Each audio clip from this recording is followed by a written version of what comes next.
As we continue the conversation about an organization's response to a sexual assault or sexual misconduct incident, let's talk through a scenario together. You have been informed that a new, inexperienced junior member of staff working on a flagship project with significant institutional funding has been raped by one of the town elders during a collaborative meeting that the two attended alone. The town elders, they show no remorse and accuse the staff member of being a prostitute. So obviously this is an international context. It's in the scope of a humanitarian aid situation, but think about this from your context. If something similar happened, you may already have started to formulate what the organization should do. With so many things, situations get complicated very quickly. So here are some extenuating factors that might be involved as well. First of all, the country of operation is a core part of the organization's strategic geographical vision for the region. The work with the town elders is a core part of the project, and without their buy-in, the whole project will fall apart.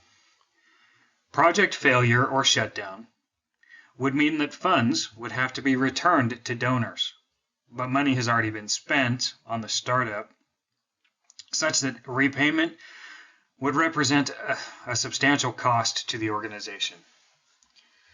Repayment would potentially set the organization back by years in terms of its long-term strategy. The location and the elders have had interest from donors and other organizations to do similar work. Another factor, the survivor expects the leadership of the organization to do something. Next factor, the country director has stated that the junior staff member acted foolishly and put herself in a situation that put her at risk. It has also come to light that this kind of incident has happened in the past with the same elders, but no action was taken by the previous affected organization, and it has not deterred donors from working with the elders. The state of the judicial and law enforcement system in the country means that nothing can be done to bring the elders to justice. The country director has also stated that speaking to donors or organizations to try to deter the elders would put local staff at risk of reprisal.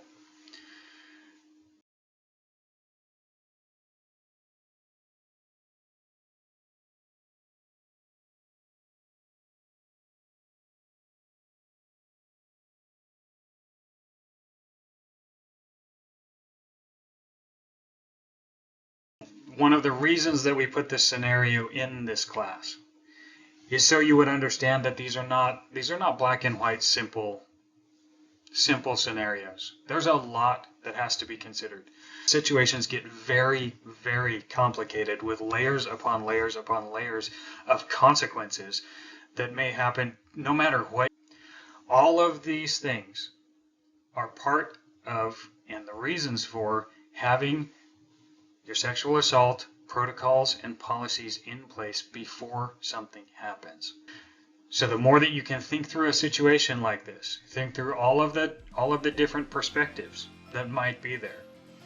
Have these in your mind as you write your policies and procedures for your organization.